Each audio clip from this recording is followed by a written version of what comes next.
ভয়ের আড্ডা। যারা এখানে আসবে তাদের সমাপ্তি হবে অন্ধকারে। তো হ্যালো বন্ধুরা, ওয়েলকাম ব্যাক ভয়ের আড্ডার নতুন একটি এপিসোডে। তো আজকে যে ঘটনাটি আমাদেরকে পাঠিয়েছে তার নাম হলো রাহুল। রাহুল যেভাবে আমাদেরকে ঘটনাটি পাঠিয়েছে আমরা ঠিক একইভাবে পড়ে শোনাচ্ছি। তো বেশি কথা না বলে সরাসরি ঘটনায় যাওয়া যাক। রাতটা ছিল আশ্বিন মাসের শেষ দিক। গ্রামের বাড়িতে গিয়েছিলাম কাকুর মৃত্যুবার্ষিকীর জন্য। আমাদের পুরনো বাড়িটার পাশে একটা বিশাল তেঁতুল গাছ আছে, আর তার ঠিক নিচেই ছিল একটা কাঠের চালার ঘর, যেটা নিয়ে লোকজন বলতো যে সেখানে এক সময় এক মেয়ে নিজে গলায় দড়ি দিয়ে ঝুলে মারা গিয়েছিল। আমি এসব বিশ্বাস করতাম না, কিন্তু সেদিন সন্ধ্যায় হঠাৎ খেয়াল করলাম পুরো বাড়িতে লোক ভর্তি, সবাই কাজ করছে, অথচ আমার মনে হচ্ছিল কেউ যেন আমাকে বারবার দেখছে। চোখ ফেরালেই মনে হচ্ছিল কারো ছায়া তেঁতুল গাছের দিকে চলে যাচ্ছে। আমি ভাবলাম নিশ্চয়ই আমার ভুল, কিন্তু রাত নামতেই শুরু হলো সব আজব আজব ঘটনা। ফোনে নেট আসছিল না, তাই রাতে আমি উঠোনে দাঁড়িয়েছিলাম যাতে ফোনের নেটটা ভালো আসে। গ্রামের বাড়িতে নেটওয়ার্ক একটু কমই আসে, তাই উঠোনে একটা কোণে ভালো সিগন্যাল পাওয়া যায়। যখন স্ক্রিনের দিকে তাকিয়ে দাঁড়িয়ে আছি, হঠাৎ কানে ভেসে এলো টুক টুক টুক একটা শব্দ। মনে হলো যেন কাঠের ঘরটার ভেতর থেকে দড়িতে দুলে ওঠার শব্দ। শব্দটা একদম তাল মেলে। আমি ভাবলাম বাতাসে কিছু নড়ছে, কিন্তু বাতাস তো ছিলই না। তারপর আরো অদ্ভুত কিছু হলো।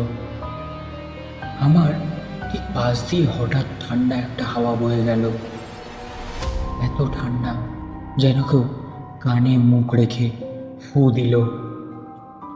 দেরি না করে টর্চ জ্বালিয়ে গাছটার দিকে তাকালাম।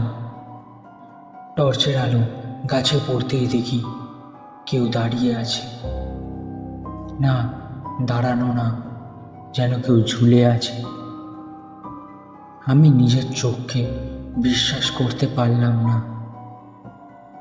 আমি ভেতরে যেতে যেতেই আবার শুনলাম, শুনছো? আমি দাঁড়িয়ে গেলাম। কণ্ঠটা একদম খা খা করে, যেন কারো গলা শুকিয়ে গেছে। আমি টর্চ অফ করতেই কানে শুনলাম আবার, আমার দড়িটা খুলে দাও। আমি ঝট করে পিছনে তাকালাম, কেউ নেই। আমি দৌড়ে ভিতরে ঢুকতে যাব, হঠাৎ পিছন থেকে কেউ যেন আমার চুল ধরে টানছে। আমি চিৎকার করে উঠলাম। ফিরে দাঁড়াতেই দেখি আমার চুল কেউ ধরে নেই, কিন্তু চুল টান লেগে আছে, যেন অদৃশ্য কেউ ধরেছিল। ভয়ে শরীর কাঁপতে লাগলো। আমি দৌড়ে ঘরে ঢুকে দরজা বন্ধ করে দিলাম। ঘরের আলো জ্বালালাম, অথচ যেন মনে হচ্ছিল ঘরটা অন্ধকারই হয়ে আছে। হঠাৎ টিনের ছাদের ওপর কেউ যেন জোরে জোরে হাঁটছে। আমি বুঝতে পারছিলাম এটা কোনো মানুষ নয়। কেউ ছাদে উঠে কি করে এমন দ্রুত হাঁটতে পারে? তারপর সব চুপ। আমি একটু শান্ত হতে না হতেই চচ্চর করে আমার ঘরের ঠিক পাশে সেই তেঁতুল গাছ, গাছের ডাল যেন কারো ভারে ভেঙে গেল। আমি জানলা দিয়ে উকি দিতে গিয়ে স্থির হয়ে গেলাম। বাইরে টর্চের আলো ছাড়া আর কিছুই দেখা যাচ্ছে না তখন, কিন্তু জানলার স্ল্যাবের ফাঁক দিয়ে চাঁদের আলো পড়ছিল গাছটায়। আর সেই চাঁদের আলোয় দেখা যাচ্ছে একটা দেহ ঝুলে আছে সেই তেঁতুল গাছে। মাথা নিচের দিকে, চুল ঝুলে পড়েছে, দড়িটা গলায় কষে বাঁধা, ধীরে ধীরে দুলছে। আমি ভয়ে নিঃশ্বাস বন্ধ করে তাকিয়ে আছি। হঠাৎ তার মাথাটা ধীরে ধীরে আমার দিকে ঘুরে গেল, চোখটা লাল হয়ে ঠিকরে বেরিয়ে আছে। দেখতে খুবই ভয়ঙ্কর ছিল। আর তখনই সেই দেহ থেকে শোনা যাচ্ছে, আমার গলার দড়িটা গিয়ে বাঁধল।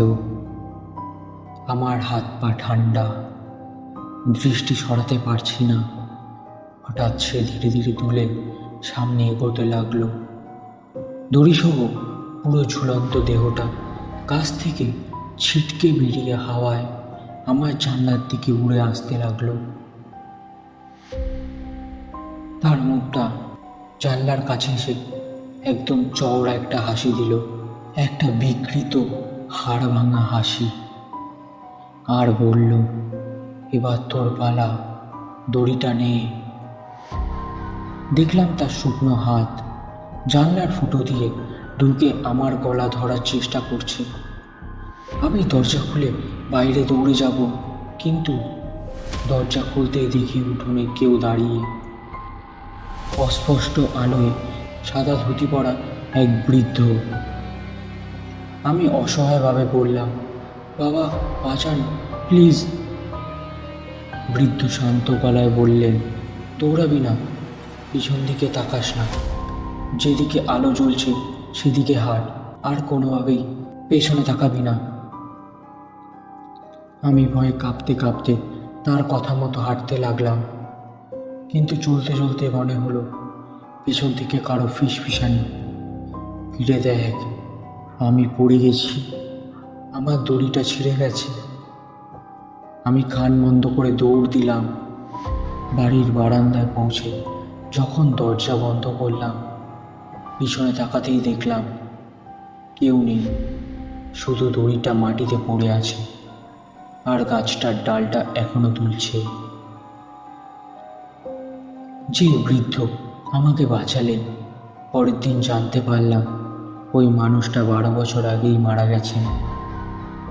আর যার গলায় দড়ি লেগে ঝুলে থাকতে দেখেছিলাম, সে এখনো প্রতিদিন রাতে নতুন কাউকে দড়িটা দেওয়ার জন্য খুঁজে বেড়ায়। তুই বিশ্বাস কর, সেই রাতের পর থেকে এখন আমার ঠিকঠাক ঘুম হয় না, মাঝে মধ্যে স্বপ্নে দেখি। তো বন্ধুরা, এই ছিল আজকের ঘটনাটি কেমন লাগলো তোমরা প্লিজ কমেন্ট করে জানিও। যদি ঘটনাটি ভালো লেগে থাকে তো লাইক, কমেন্ট, সাবস্ক্রাইব করতে ভুলো না। তো চলো, আবার দেখা হবে নতুন একটি এপিসোডে। ততক্ষণের জন্য সুস্থ থেকো, ভালো থেকো।